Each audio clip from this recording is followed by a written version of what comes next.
He laughed when my proposal was rejected, convinced I'd vanish quietly. 6 months later, I watched him sweat while I signed the contracts he thought impossible. What I revealed next would haunt him forever. I remember the first time I realized he had won. Not the kind of victory celebrated in boardrooms with champagne and applause, but the quiet, insidious victory that eats at your chest while the world pretends nothing happened. It was a Tuesday, gray rain slicing across the city streets. I sat in the empty cafe, one hand wrapped around a lukewarm cup of black coffee, the other gripping the folder that had been my entire future. The folder contained the final pitch deck, my ideas, my research, my months of work, everything. And he had stolen it. I still remember the way his smile had spread when he pitched them to the investors, as if my innovation had been born from his mind. His voice, smooth, confident, dripping with charm, told a story of brilliance I had lived sleepless nights creating. He had rewritten my work in his image. And the worst part? Everyone believed him.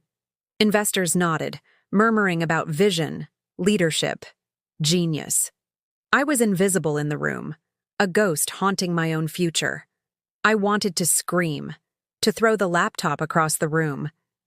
But instead, I curled my hands into fists and pressed them against my knees. I watched him toast his triumph with the very people who were supposed to see me. And I felt the hollow echo of betrayal settle like stone in my stomach. When I left the cafe, rain soaked my coat and my hair plastered against my face. But it wasn't the rain I felt. It was humiliation, sharp as cold metal, cutting through any remnants of calm. I had trusted him. I had shared my vision openly, in a moment of naive optimism, and he had weaponized it against me. I tried to speak to him afterward. One desperate call, hoping some fragment of decency existed. "Do you really think I would need your ideas?" he asked, his tone that of a man mildly amused by a child's complaint. "I had this all planned. You should be thanking me." I hung up. My hands were trembling, the bitter taste of defeat in my mouth. He laughed that night. That same laugh echoed in my head for weeks. I couldn't focus. My apartment became a cell. The walls closed in while I traced every email, every meeting, every slip-up that could have prevented this. But nothing mattered. The truth was, I had been invisible to him, and now, to the world. Then I found it. A small, almost insignificant detail. He had left a single file on his cloud storage, not encrypted, not hidden properly. My name, scribbled in the corner of a presentation, proof that these weren't his ideas at all. My blood ran cold when I saw it, but not for fear. For the first time in days, my mind sparked with something else. Possibility. The discovery was like a match struck in a dark room, and in that darkness, I began to see a plan forming. I would not confront him directly. I could not yet. He was untouchable in the public eye. The golden boy investors adored. But if I worked from the shadows, if I became unseen, I could build something unstoppable. Something he would never see coming until it was too late. I touched the small keychain on my desk, the one he had given me, a trivial gesture after our first meeting. I laughed quietly to myself, a short, bitter sound. I kept it, even though it made me sick, because I liked the thought of carrying a token from the man who thought he could crush me without consequence. The next few weeks were chaos disguised as routine. I attended networking events, laughed at jokes, pretended to be absorbed in small talk while my mind spun webs of calculation. Every investor I met, every conference, every casual introduction was a thread I could pull. I began sketching the skeleton of my revenge in the margins of my notebooks, diagrams that intertwined my knowledge of his operations with gaps he never noticed. Night after night, I returned to the apartment that felt more like a laboratory for plotting than a home. I traced his empire, mapped every weakness, noted every collaborator who could be turned, and crucially, every investor whose loyalty wavered. I smiled alone in the dark, feeling a twisted thrill that terrified me. I had begun to become the person I never wanted to be, but the injustice made it bearable. And yet, I hesitated. Because in those small victories I imagined, a gnawing doubt lingered. Was this me? Was this the line between justice and obsession? The rain outside had turned to sleet one evening, pattering against the window with relentless rhythm. I pressed my palms to the cold glass and whispered to the night, "If I do this, there's no going back." That was the moment I crossed the invisible threshold. I realized it was not enough to reclaim what was mine. I had to show him, make him see, in the harshest possible light, the cost of underestimating me. The first step was anonymous. I registered a company in a shell corporation, discreet, untraceable. I hired a small team of developers, brilliant, hungry, eager to prove themselves. We worked in a dimly lit loft where no one cared about appearances, where no one asked for credit. And slowly, painstakingly, we built the product he had once dreamed of launching.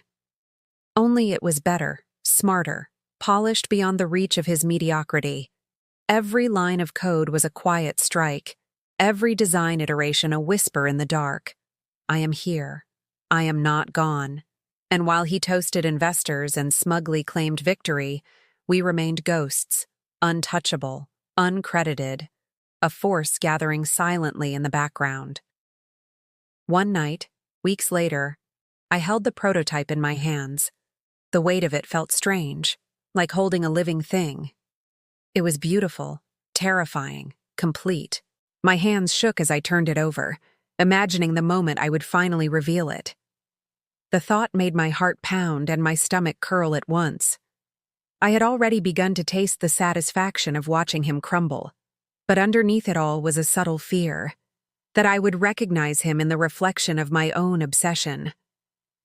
I placed the prototype back on the desk and stared at the keychain, the token of my humiliation, now a talisman. I smiled quietly, and for the first time allowed myself a fragment of hope. Not hope for mercy, not hope for reconciliation, hope that justice, carefully executed, could be mine. And yet, even as I plotted, even as I smiled in the shadows, a sliver of uncertainty remained. The deeper I went, the more I understood. Revenge is never clean. It demands patience, cunning, and moral compromise. And if I succeeded, I might recognize myself in him when the end came. But I had made a promise to myself, whispered in the empty echo of betrayal. I would not vanish. I would rise. And when the day came, he would see me. Because I was already in motion, I watched him toast his future while holding the evidence that would bury him both, and I smiled. The apartment felt smaller with each passing night. The air was thick, humid from rain dripping through an old vent I hadn't fixed. Every corner seemed to lean toward me, pressing in like the judgment I couldn't escape. I didn't answer calls. I didn't reply to messages. I existed in the margins of the world, scribbling strategies and timelines in notebooks stacked like fragile towers around my desk. I had stopped noticing my own reflection. My hair grew longer, tangled. My hands were perpetually smudged with ink and coffee stains. Friends had stopped inviting me to lunch. I didn't mind. My social life had become irrelevant. All that mattered was him, and the slow, meticulous construction of the empire that would replace his. The nights were worst. I lay in bed, staring at the ceiling, imagining every detail of his smug expression when he finally realized what had happened. The smile that had haunted me in every presentation, every investor meeting, every casual conversation. He would feel that same hollow echo of betrayal. And then doubt arrived. It didn't knock politely. It seeped in, insidious. What if I failed? What if my calculations were off, my timing imperfect? What if, after all this, he laughed again, as if none of it mattered? I imagined the headlines. Anonymous startup fizzles. Former employee obsessed. My stomach twisted. But the thought that shook me most wasn't failure. It was the person I was becoming. I found myself laughing at things I shouldn't. Dark, quiet laughs that startled me in the silent loft. The developers glanced up once, raising eyebrows, and I smiled, masking the storm brewing behind my eyes. I had become a different person, colder, sharper, more willing to cross lines I hadn't considered possible a month ago. One evening, I traced his schedule through the thin trails of his social media presence, dinner photos, check-ins at co-working spaces. I knew his movements as well as my own heartbeat. I could anticipate his appointments, his investor calls, even the jokes he would make to charm venture capitalists. And in that knowledge, I felt a dangerous surge. Control. It wasn't just about the company anymore. It was about the humiliation he had gifted me. The stolen months, the erased recognition, the casual cruelty. I realized then that the wound wasn't healing. It was festering. And the festering wound wanted action. I began to isolate more aggressively. Grocery deliveries replaced visits to stores. I stopped picking up calls, stopped answering texts, even from people who might have reminded me of normal life. My friends assumed I was busy, perhaps depressed. They didn't know I was busy building the future that would consume him. And the descent had another layer. Sleepless nights turned to obsession. I would pace until 3 a.m., tracing investor names, plotting outreach strategies, memorizing his network. I had begun keeping a separate notebook for contingencies, possibilities, backup plans, each one darker than the last. If he senses me, I wrote one night, scrawled in jagged letters, I vanish. The empire rises anyway. I didn't trust anyone, not even the developers, though they were brilliant. They were tools, pieces of a puzzle I alone could complete. I gave them enough information to do their jobs, but never the whole picture. I realized at some bitter point that trust had become a liability. Betrayal had taught me that. 3 weeks in, I received the first tangible sign of his arrogance. He had posted a photograph on LinkedIn, clinking glasses with a prominent investor, smiling like a man untouchable. I stared at the image for long minutes. The faint light of my desk lamp glinted on the keychain in my pocket. I touched it. Not for long, I whispered, and the words tasted of iron and smoke in my mouth.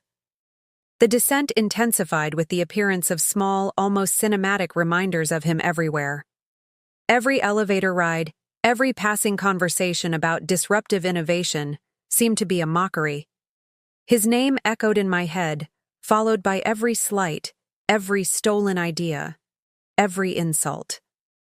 My sleep became fractured, filled with half-formed plans and imaginary confrontations. I woke screaming silently, clutching the sheets as if they could shield me from memory. And then, the point of no return arrived like a visitor I had unknowingly invited. It was a Thursday evening. The rain had returned, heavier this time, slashing against the window in long, wet knives.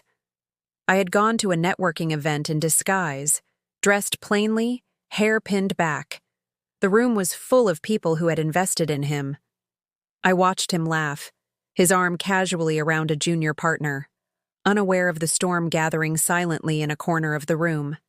I could feel my pulse in my throat. My fingers itched to move, to make a first small strike, and then I saw it. An envelope lying carelessly on the corner of his table, a misdelivered package, perhaps, addressed to him with my name scribbled in faint pencil. My stomach dropped.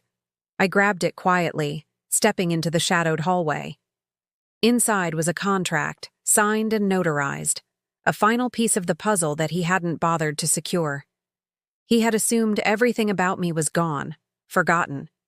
That hubris was delicious, intoxicating. I felt the first true thrill of my descent, a mixture of fear, power, and righteous anger.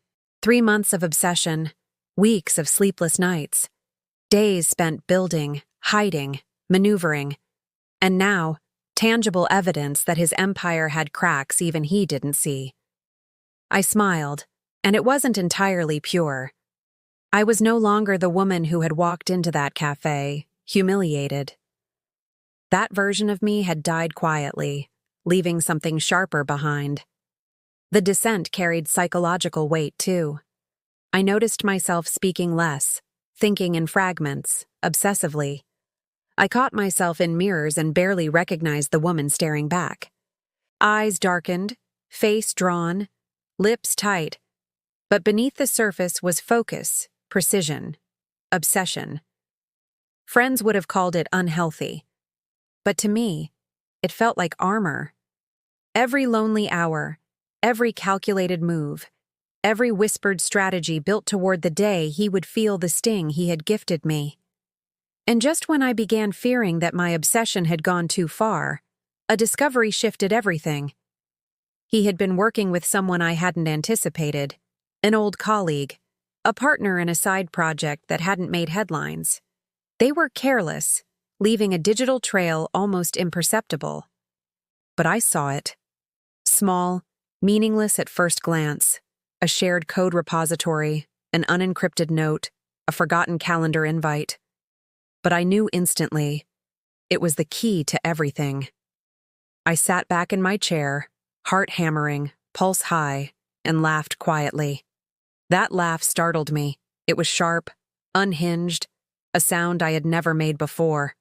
I could feel my descent solidifying into clarity. Every sleepless night, every skipped meal, every moment of isolation had been necessary. The betrayal had birthed not just rage, but vision. The discovery was simple, yet powerful. He had left a weakness in plain sight, a single thread that could unravel months of smug triumph. I didn't need to confront him.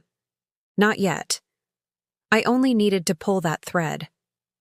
The apartment grew darker as evening fell. I traced the thread meticulously, obsessively, until it formed a roadmap. And in that roadmap, I found the undeniable truth. There was no going back. Not emotionally, not strategically. The descent had reached its apex. I was committed, body, mind, and soul, to the plan that would consume him. Outside, rain streaked the windows like long fingers tapping on glass. Inside, I plotted the first moves of a silent revolution. I would strike, and he would never see me coming. And yet, in the quiet hum of my computer, I felt a whisper of warning. In the pursuit of justice, sometimes you become what you despise. I touched the keychain in my pocket again. A small, meaningless token to anyone else, but for me, a symbol of the life he had tried to erase. I traced it with trembling fingers and made a promise to myself. The descent wasn't the end. It was preparation. The storm was only beginning. And in that moment, the world outside my window, wet, cold, indifferent, felt like a warning and a challenge at once. I traced his hidden alliance, and when I saw the digital thread he'd left exposed, I realized I could pull it, and nothing would ever be the same. The more I dug, the worse it became. It started innocuously, an overlooked file on a shared cloud server, the kind of thing anyone might dismiss as inconsequential. But the moment I opened it, the sharp metallic taste of betrayal returned. My name was buried there again, in the most mundane places. Lines of code I had written, early prototypes I had shared, marketing strategies I had sketched on napkins during late nights of brainstorming. And worse, he wasn't alone. I had assumed foolishly that he had acted alone, that his smug grin, the casual arrogance was the only danger. But the file revealed an entire network, colleagues, former mentors, even a few investors, working in tandem to erase my contributions and elevate him. Every name a dagger, every signature a confirmation of the deception I had barely begun to fathom. My apartment blurred around me. The stacks of notebooks, the screens filled with spreadsheets and lines of code, the small keychain pressed into my palm. They were all suddenly part of a web that pulsed with potential. My heart hammered, not from fear but from a cold clarity. I was no longer reacting. I was orchestrating. The betrayal wasn't just professional. It was deeply personal. Every laugh I had heard, every dismissive glance, Every casual "don't worry about it" was a carefully staged act of erasure. I had trusted him with my vision, my intellect, my ambition. He had treated it like trash, and now the scope of the damage was undeniable.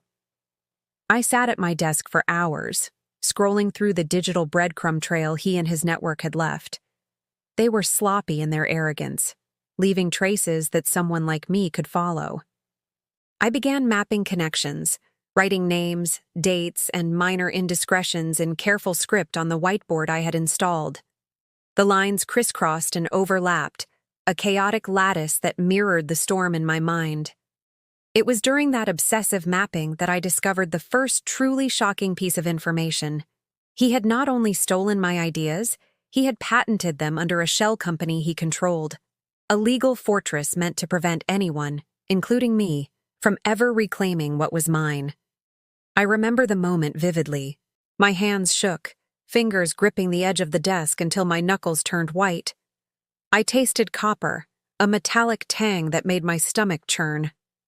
My eyes scanned the patent documents, every signature, every legal term, every innocuous-looking clause that had destroyed months of my work and ambition. Then I laughed. Not a light laugh, but a low, bitter sound that rattled the quiet of my apartment. It was a laugh that tasted of ice and smoke and satisfaction not yet realized. The thought of his smug expression, the confidence that he had won, made the cold thrill rise inside me. He had made a mistake. The discovery changed everything. Until that moment, I had been planning methodically, anonymously, building my revenge as a shadow of silent patience. But now, I had the leverage to act decisively. I could strike in a way that would expose the full scale of his deceit. I could prove that the empire he had built was built on stolen labor, deceit, and arrogance. I did not pause. The first move required subtlety. I created a digital backdoor into the shared cloud system, leaving no trace that could lead back to me. It was risky, thrilling, intoxicating. Every keystroke was deliberate, precise, a whisper in the night, a shadow in the architecture of his empire. And when I accessed the emails confirming the collusion, I knew I had crossed the line. I was no longer merely a victim. I was a strategist, a force quietly amassing the evidence that would unravel everything he had built. I began planting seeds.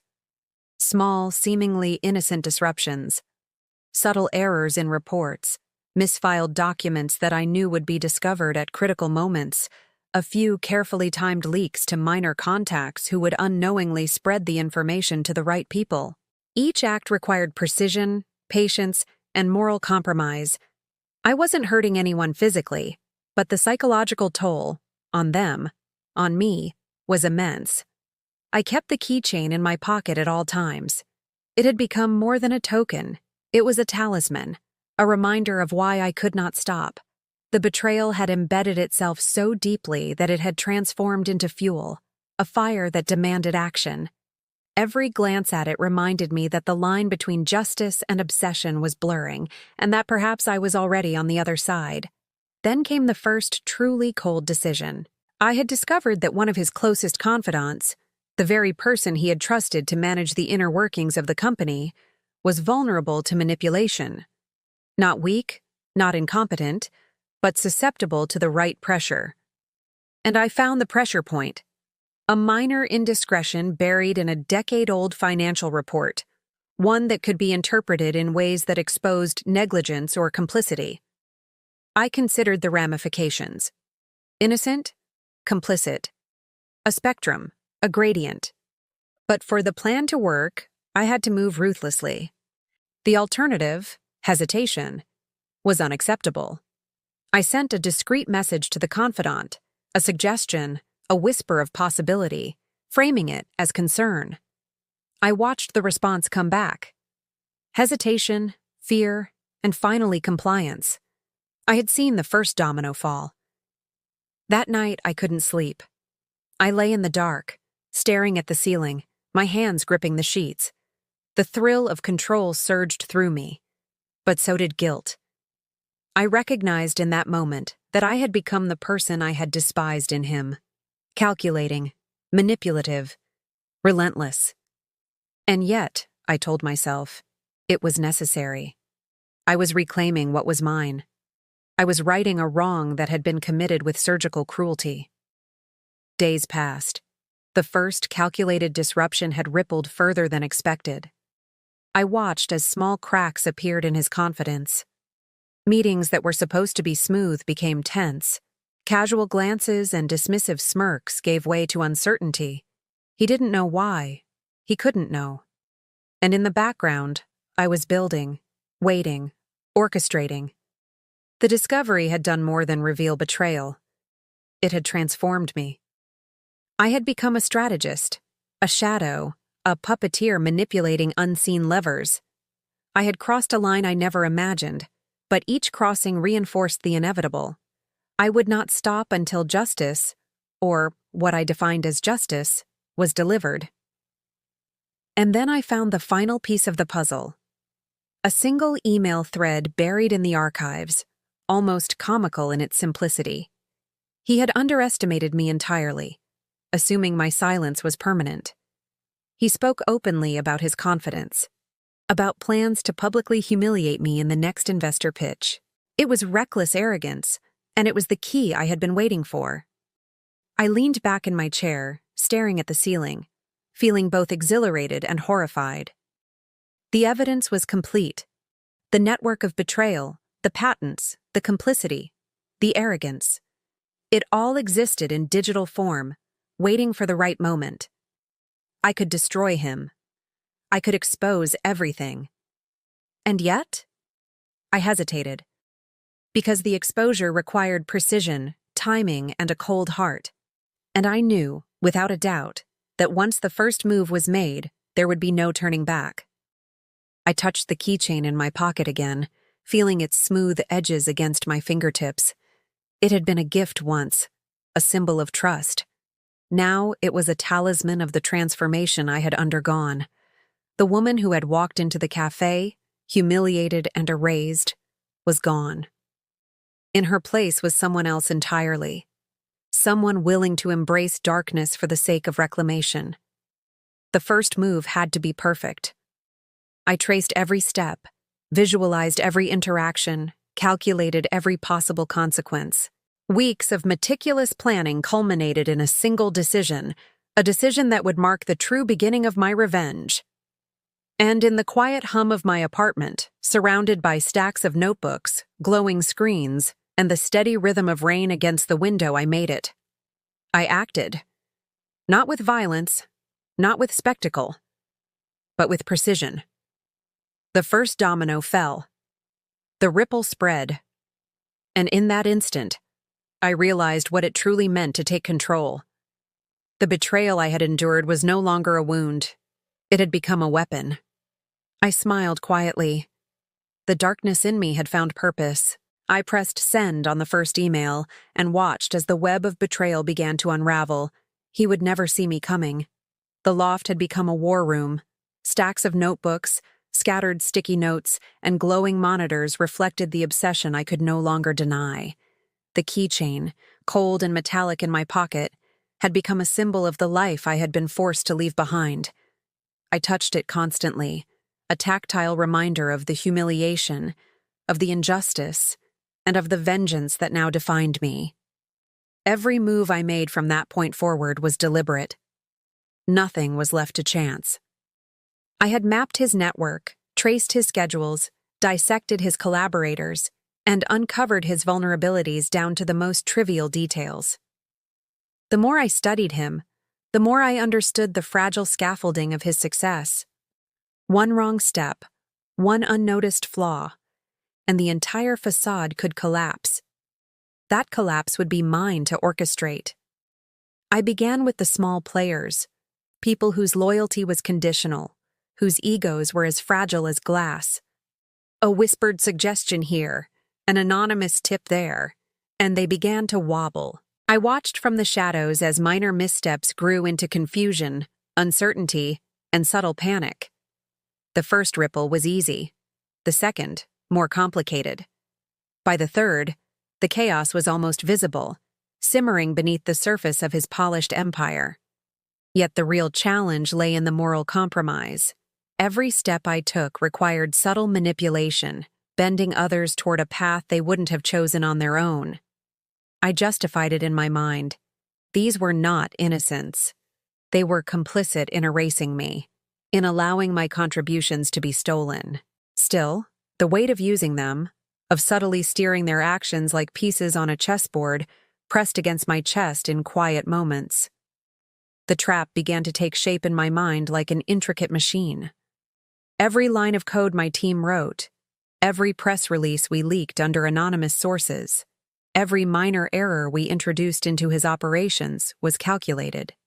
Timing was everything. I couldn't rush. One slip could alert him, one misstep, and the empire I had painstakingly reconstructed in the shadows would be compromised. I also started to test him, subtly, indirectly. A misplaced document, a misfiled contract, a small leak to a minor investor. Each tiny disruption was a probe, gauging his reactions. I learned quickly. He was predictable, overconfident, and dangerously arrogant. He assumed control was absolute. That assumption was my advantage. Nights became blurred. I barely ate, barely slept. I lived in cycles of precision and doubt. Sometimes I caught my reflection and didn't recognize myself. The eyes staring back were sharper, darker, colder. I was no longer the naive, humiliated woman from the cafe months ago. I was a strategist, an architect, a force moving unseen, shaping the collapse of a man who had once destroyed me. One evening, the first real complication arose. A minor investor began asking pointed questions, questions that could expose the first wave of my disruption prematurely. I froze. The screens glowed faintly, illuminating the exhaustion etched into my face. For a moment, panic threatened to undo everything.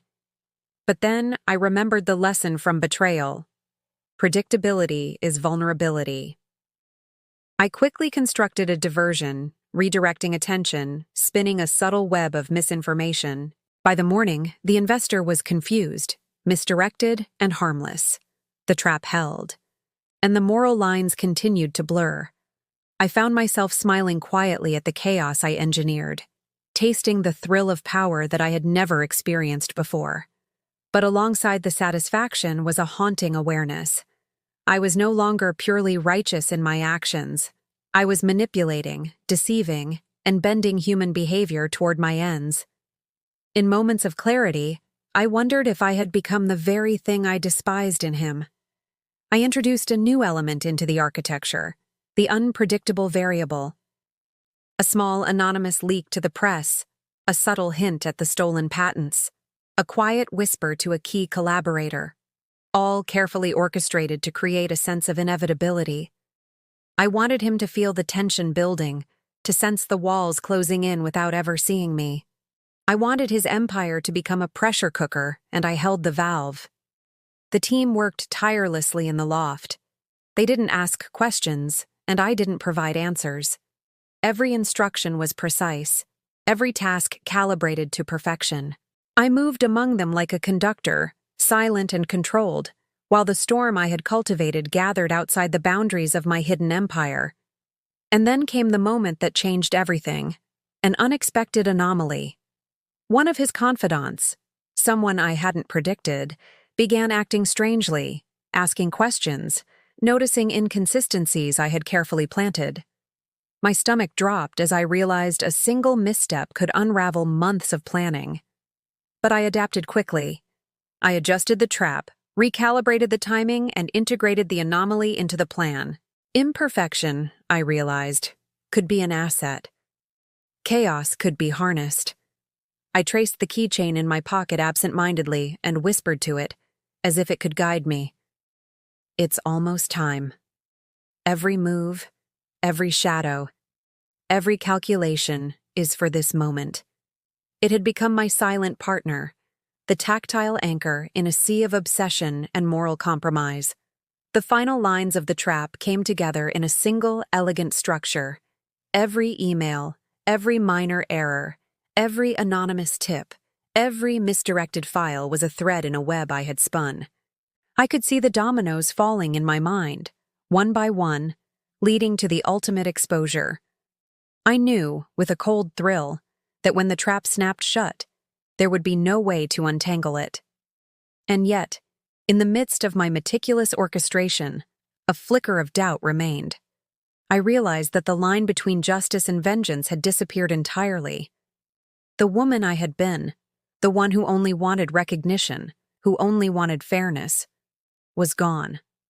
What replaced her was something else, precise, calculating, remorseless.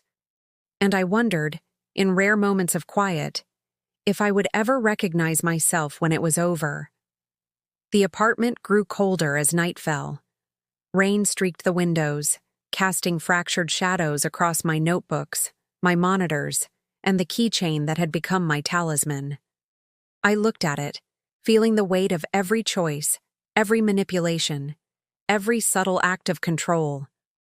I had crossed lines I had once sworn never to cross, and yet the architecture was complete.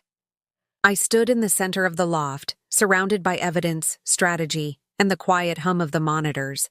The trap was set, the dominoes were aligned, and the moral compromises, the darkness in me, the obsessive vigilance, it had all led to this moment.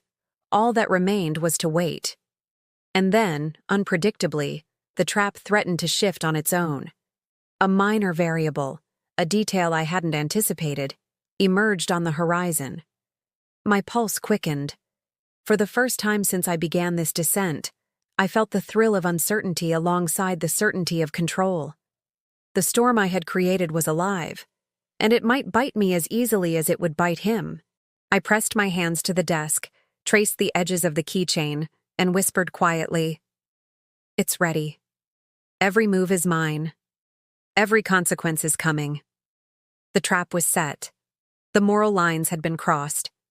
And in the quiet hum of the loft, I realized that once the first domino fell, nothing, absolutely nothing, would ever be the same. The trap was ready, the threads aligned, and yet a single unpredictable detail loomed, threatening to turn my carefully crafted plan against me. The memory of that cafe felt closer than the present. The taste of cold coffee, the rain on my collar. Those small humiliations followed me into the first strike. I still had the keychain in my pocket. It warmed with my skin. It felt like a secret between my past and my present. The first domino fell at dawn. I had planned for months to make the disruption look inevitable. Not like a crack forced open, but like a building finally collapsing under its own rot. Precision, timing, misplaced confidence. I rehearsed each step until my hands moved without thought. I triggered the leak at 6:12 a.m. An anonymous tech blog received a carefully worded tip, followed by a file link that seemed accidental. The file contained a benign-looking patent document and a photo of the signature page. The blog posted it as a curiosity piece. Ambitious startup patent raises eyebrows. It went under the radar at first. Then investors noticed. Panic smelled metallic. I could almost taste it. Sour and bright at the back of my throat. Calls started pinging my burner. Voices rushed in a blur. "Have you seen this? Is this legit? What's going on with the patents?" I watched everything like an observer. My chest ached with a strange happiness. This was not triumph, not yet. It was the sound of consequence. He called mid-morning, voice steady but brittle. "What are you doing?" he asked, trying to make the question accusatory. He had no proof. He had never expected a fight from the shadows. "You left the door open," I said. Short. Quiet. I let him imagine all the rest. He laughed, and the laugh sounded different, less certain. The next 2 days were controlled chaos. Meetings were postponed. Legal teams convened. He issued a vague statement about clerical anomalies. Investors whispered. I fed the whispers. Small emails here, an anonymous tip to a minor reporter there. Each nudge widened the fissure. I watched his face in grainy live streams. He tried to be charismatic, polished. He smiled and joked about growing pains. But his eyes were raw. He kept touching the left side of his collarbone, an unconscious gesture I had seen once when he was nervous. I had cataloged it months earlier. Knowledge mattered more than courage. 3 days of pressure. 1 leaking server. 1 exhausted CEO. On the 4th day, the pressure produced a human casualty. Not physical harm. Another kind. A junior engineer on his team, someone who had been quietly loyal, lost a job when an investor panicked. She called my burner in tears, voice small and raw. "This is a nightmare," she whispered. "People are blaming us." My fingers trembled. I remembered the long nights, the stolen credit, the way they had erased me. But the tears of someone else landed differently. Guilt arrived like cold rain. I had justified every move as proportional. I had told myself the system chewed people up anyway. But her sobs sliced through that logic. I sat in the dark and listened, letting the guilt settle like ash. Then I wrote a small message and sent it to her anonymously. "You deserve better." It was a balm, meaningless in the larger architecture, but necessary for my own sense of decency. That night, I walked the city for hours. The rain had returned, washing neon into smeared colors across wet asphalt. I clutched the keychain and thought of small human consequences. Revenge was never a tidy ledger. It was messy and people bled in ways I hadn't counted on. But the campaign continued. He scrambled. He made mistakes. Overconfidence turned to paranoia. He fired PR teams. He began blaming internal leaks.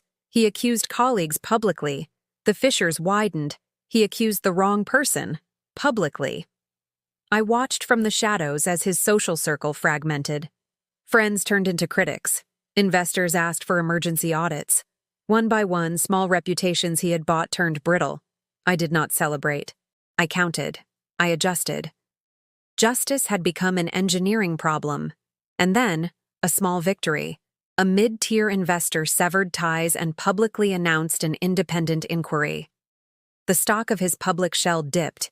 Media outlets smelled blood. He lost a major partnership, one he had boasted about in private messages.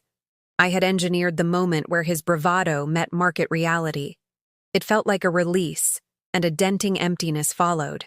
Victory tasted like paper and ash. I had wanted him to suffer. I had wanted to take back my life. But the first blood had also turned me sharper. I noticed myself smiling at his confusion. I noticed my hands steady when others were trembling. The person I had become was able to detach in ways I once condemned. 2 cheers. 1 bitter quiet. At the edges of my victory, suspicion began to creep. He had started asking questions I hadn't expected. He was no longer the open book I had cataloged. His paranoia sharpened him into a hunter. He hired forensic teams, reached out to old allies, and began tracing the noise I made. I recognized the pattern. When predators feel threatened, they fight differently. I prepared countermeasures. I planted false leads. I masked my tracks. The chessboard grown familiar shifted under new hands. That same week, the junior engineer who had cried earlier sent me an anonymous drop. An old internal chat, a casual message between him and the confidant I had manipulated earlier. It revealed nothing explosive but proved one thing with cruel clarity. People break when the pressure is right. The architecture of betrayal was brittle, and my fingerprints were nowhere near the cracks. I held the evidence, feeling a strange calm. The campaign was working, but the cost was real. The junior engineer found new work weeks later, but the shadow of layoffs remained in her voice. I slept less. My keychain had become a lead weight in my pocket. At the end of that month, he stood in a press conference framed by glass and steel. He spoke like a leader under siege. He promised transparency, audits, and restructuring. The cameras ate him. Investors listened. But in a back room, a counselor whispered that confidence was a tenuous thing when trust had been eroded. He raised his hand to the microphone, smiling. The smile did not reach his eyes. I watched him, and felt a strange kinship. He, too, had built a life on performance and control. He, too, now had to reckon with the fragility beneath the veneer. I touched the keychain, feeling its cold surface. It pulsed with the memory of the first moment I had been erased. The first blood had been drawn. The operation had teeth. The price had been set. He smiled to the cameras, but I had already put rancor in the veins of his empire, and his first misstep would cost him more than a reputation. The victory tasted metallic. It also tasted unfinished. He was wounded, not dead. I had bruised the surface of his empire. Now I needed to fracture it completely. Escalation demanded cruelty of design, not cruelty of spirit, if there was such a distinction to be made. The narrative required spectacle, but not spectacle that screamed. I designed a sequence of blows to feel inevitable, like tides pulling at a sea-wall. Legal pressure, social erosion, and public doubt, 3 vectors converging. I opened a new account, new identity, new shell. I infiltrated a chat of industry insiders disguised as a naive analyst, then fed it a rumor about patent irregularities combined with financial inconsistencies. The rumor spread. Old acquaintances of his repeated it. The press called. The regulators blinked awake. Forensics did their slow, clinical work. I watched their findings ripple into Dahmer tech threads, then into mainstream outlets. He scrambled, exhausted and vicious. He began publicly attacking dissenters, calling the inquiries baseless smear campaigns. That only accelerated the erosion of trust. Investors react to tone and certainty. They flee doubt like a fire. 3 leaks, 1 subpoena, 1,000 questions. Collateral damage increased. People who had nothing to do with his theft found themselves caught in the undertow. A vendor lost a contract. A small marketing firm had to downsize. I told myself these were acceptable losses, unavoidable when a rot was revealed. But each impacted human face I saw tightened something inside me like a fist. I started to dream in legal clauses. I rehearsed press statements. I wrote memos that would never be mine publicly. I learned the rhythms of the institutions I was attacking. Bureaucracy, I discovered, could be weaponized almost as effectively as a viral post. And then he made an error that no one predicted. He lashed out publicly at a whistleblower, calling them a liar and a disgruntled former employee. He used my old name as example, referencing me without naming me. That was the moment he gave me more than leverage. He offered spectacle. I leaned into the theater. The plan shifted from a slow erosion to a calculated reveal. If he would use my name as ammunition, then I would reclaim it on my terms. I compiled a dossier, patents, time-stamped backups, code commits with my username, emails with early drafts. I polished them into a narrative that could not be shrugged away as misunderstanding. I contacted a trusted journalist under an assumed identity, someone who had a reputation for digging and a thirst for accountability. I gave them a breadcrumb trail that led to the bigger picture. They chased it. They dug. And when they published, the piece read like a slow-motion unmasking. It included screenshots, archived emails, and a timeline that intersected my old notes and his newly public claims. The article did not accuse me of being vengeful.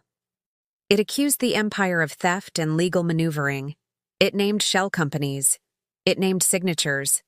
The public devoured it. He turned pale on live TV when a reporter asked about a specific email included in the piece. His defense collapsed into denials. Denials became legal wrangling. Legal wrangling became expensive.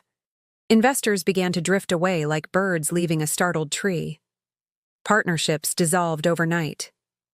His board convened emergency meetings in rooms that smelled of stale coffee and panic. The escalation had cost more lives. A contractor I admired took a hit when a project was canceled. A small charity lost funding because an anchor donor reallocated funds away from tech until the dust settled. The moral ledger kept tallying, and I kept watching, sometimes with satisfaction, sometimes with shame. Through it all, someone close to him reached out to me anonymously. Not to stop me, but to bargain. They wanted evidence hidden, reputation spared, and promises of discretion. They offered access in return. The offer was tempting. It would have shortened the path. It would have spared people. I refused. My refusal was not noble. It was a decision made in blood and spite. I had come this far. The smallest mercy felt like erasing months of intent. Besides, the offer showed his inner circle fracturing exactly as I intended. One plea, one refusal, one hardening. He began to suspect senior people in his company. Paranoia metastasized. He started vetting salaries, auditing emails, and demanding loyalty pledges. The company culture collapsed into suspicion. Productivity dipped. The very engine that had driven his rise slowed into a wheeze.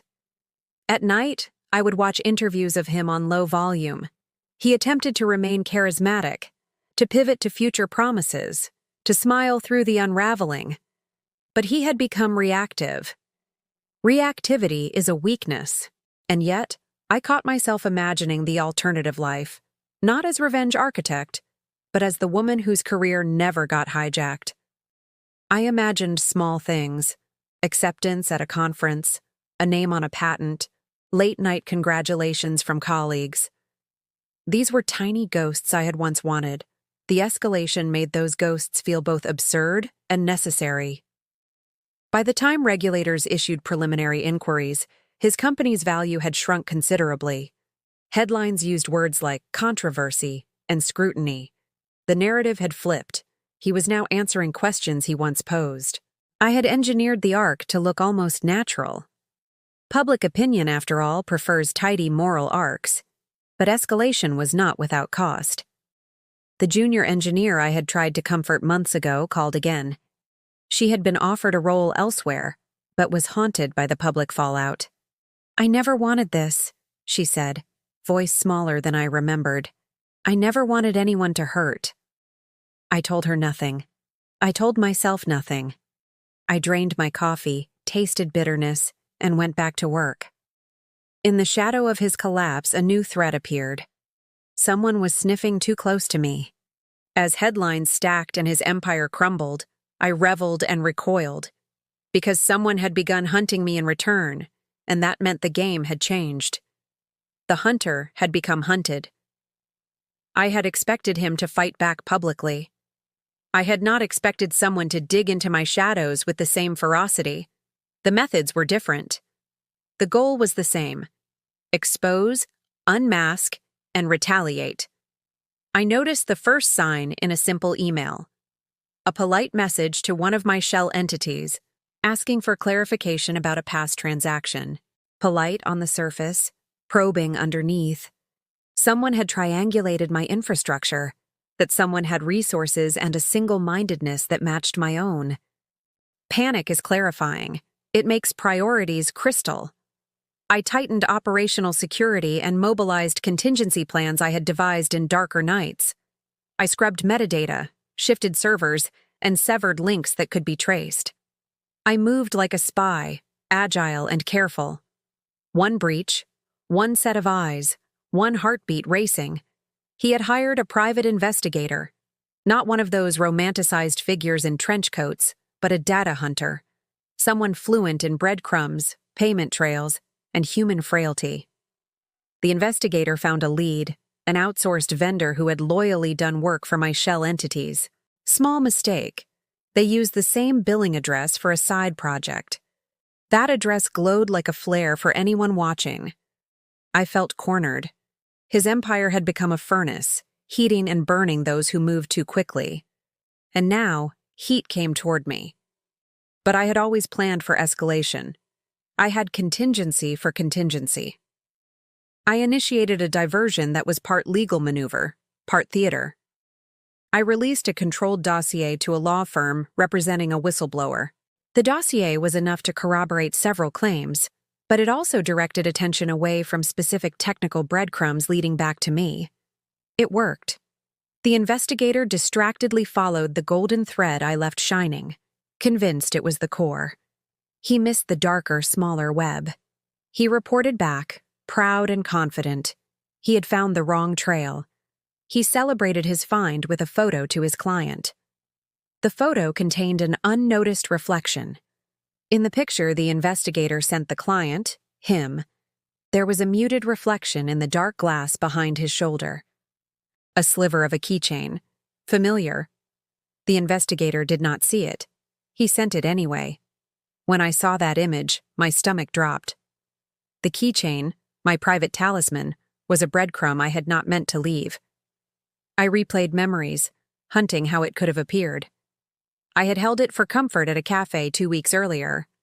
I had forgotten it on a table. A staff photo, a cropped shot, small, stupid provenance mistakes. Panic arrived like cold fingers. I had almost been careless enough to lose everything to an artifact of sentiment. The hunter's net had nearly closed. I moved.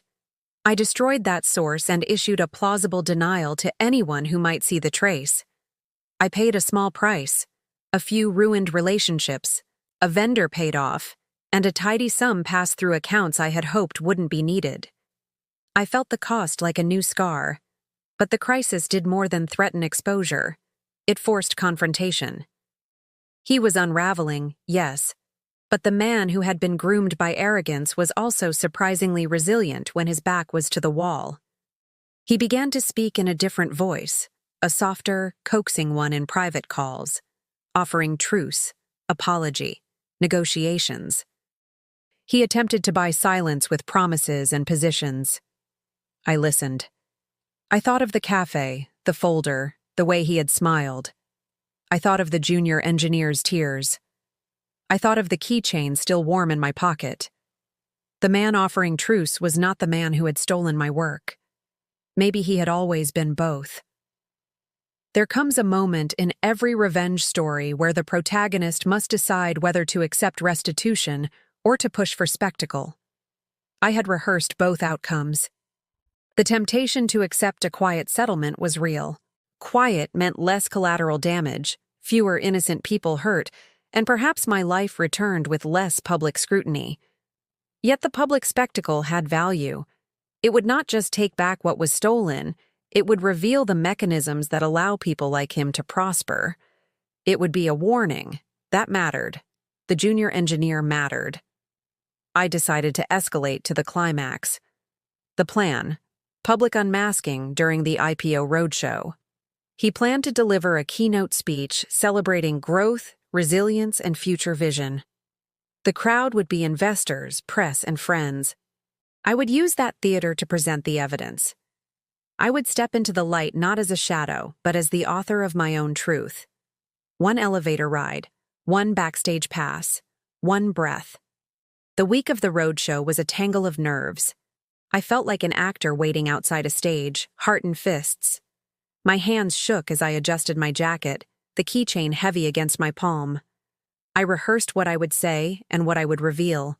Each line needed to be surgical. I bought the air tickets, rented a modest room near the venue, and felt the old fear of public exposure return. I had stayed anonymous so long. The thought of stepping onto a stage made my throat close. But when the moment came, I felt a clarity I had never known. I walked into a room full of people who had cheered him on for years. I was a woman in plain clothes. I looked like a face in the crowd, not a threat. I activated the broadcast I had arranged with the journalist. The screens behind him flickered, then filled with emails, signatures, and a timeline that could not be denied. The auditorium held its breath. He froze at the podium, color draining. He looked at me directly from the stage, and for the first time his face was unguarded. He stared at me as the auditorium watched, and in his eyes I saw clearly what betrayal had always done to him, and to myself. The auditorium smelled of coffee, fear, and cheap cologne. Cameras zoomed, flashes popped, and my heart beat against my ribs like a trapped bird. I watched him on stage, a man undone in elegant clothing. The evidence rolled across screens with surgical clarity. Faces changed, allies muttered, reporters whispered, he stammered. Where he once deflected with charm, now he fumbled for words. He tried to pivot, to call it fraud, a smear, a misunderstanding. The timeline didn't allow for smears. I stepped forward. The microphone felt heavier than it should have. My voice was steady because the cold clarity that had guided me through months had not abandoned me. I spoke in measured pieces: the theft, the patents, the pattern of erasure, the consequences on people who had trusted him. "I made this," I said. "I built the first version." My hand brushed the keychain in my pocket as if asking permission. I told the story in a way that left no room for him to rewrite it. I did not shout.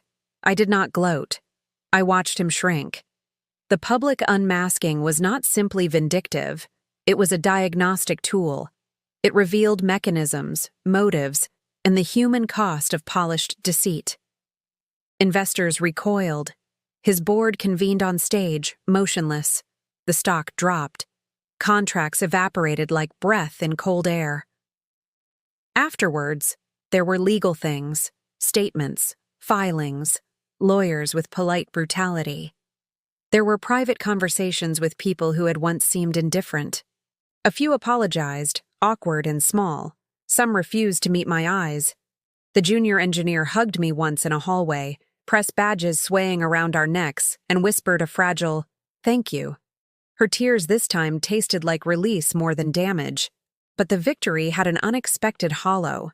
The high was brief. The public spectacle produced consequences I hadn't fully accounted for. People I respected lost jobs.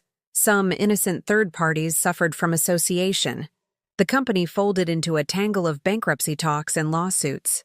I had dismantled an empire, yes, but an empire that had once provided livelihoods, ambitions, and sometimes moments of genuine kindness.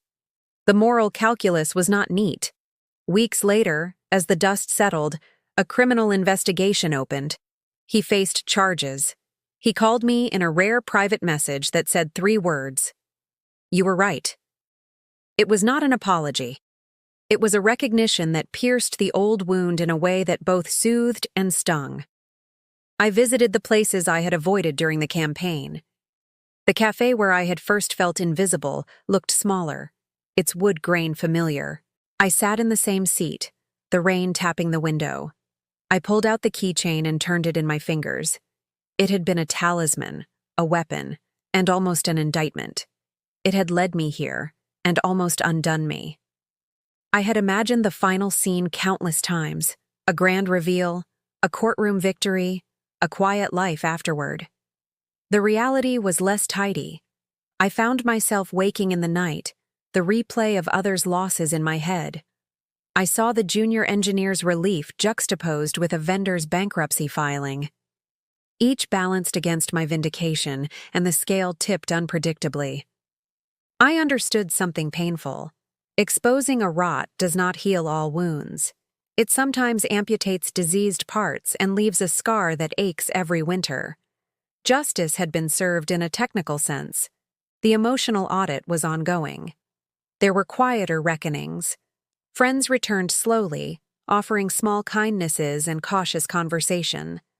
My professional life became complicated in new ways.